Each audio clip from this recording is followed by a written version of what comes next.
Woodward, facing widespread criticism for only now revealing President Donald Trump's early concerns about the severity of the coronavirus, told the Associated Press on Wednesday that he needed time to be sure that Trump's private comments from February were accurate.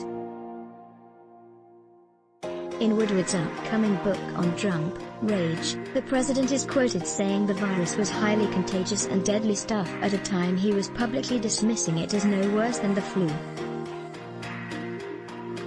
Woodward, the celebrated Washington Post journalist and best-selling author, spoke with Trump more than a dozen times for his book. He tells me this, and I'm thinking, wow, that's interesting, but is it true? Trump says things that don't check out, right? Woodward told the AP during a telephone interview, using a famous phrase from the Watergate era, when Woodward's reporting for the Post helped lead to President Richard Nixon's resignation. Woodward said his mission was to determine, what did he know and when did he know it? On Twitter and elsewhere online, commentators accused Woodward of valuing book sales over public health. Nearly 200,000 Americans have died because neither Donald Trump nor Bob Woodward wanted to risk anything substantial to keep the country informed, wrote Esquire's Charles P. Pierce. The issue of daily journalists presenting newsworthy information in books isn't new. The competition for attention is intense, and headlines help boost sales and guest shots for interviews. Reporter Michael S.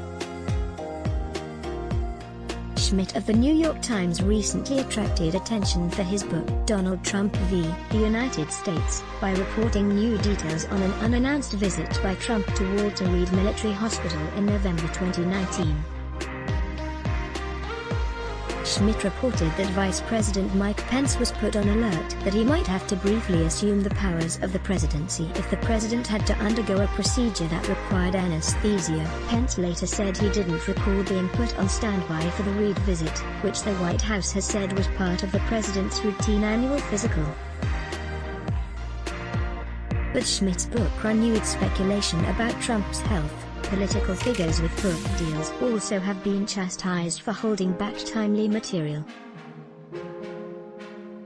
Former National Security Advisor John Bolton, whose scathing memoir The Room Where It Happened came out in June, declined discussing Trump's actions towards Ukraine while the impeachment hearings were being held earlier this year. Woodward's book, which comes out next week, draws from 18 conversations with Trump between December and July. During his AP interview, Woodward said Trump called him out of the blue in early February to unburden himself about the virus, which then had few cases in the US. But Woodward said that only in May was he satisfied that Trump's comments were based on reliable information and that by then the virus had spread nationwide. If I had done the story at the time about what he knew in February, that's not telling us anything we didn't know, Woodward said. At that point, he said, the issue was no longer one of public health but of politics. His priority became getting the story out before the election in November. That was the demarcation line for me, he said. Had I decided that my book was coming out on Christmas, the end of this year, that would have been unthinkable. Asked why he didn't share Trump's February remarks for a fellow Post reporter to pursue, Woodward said he had developed some pretty important sources on his own. Could I have brought others in? Could they have done things I couldn't do? He asked. I was on the trail, and I was, still, on the trail when the virus, exploded. Let's block ads. Why? Show your love for him. Click the link in description. Thanks for watching.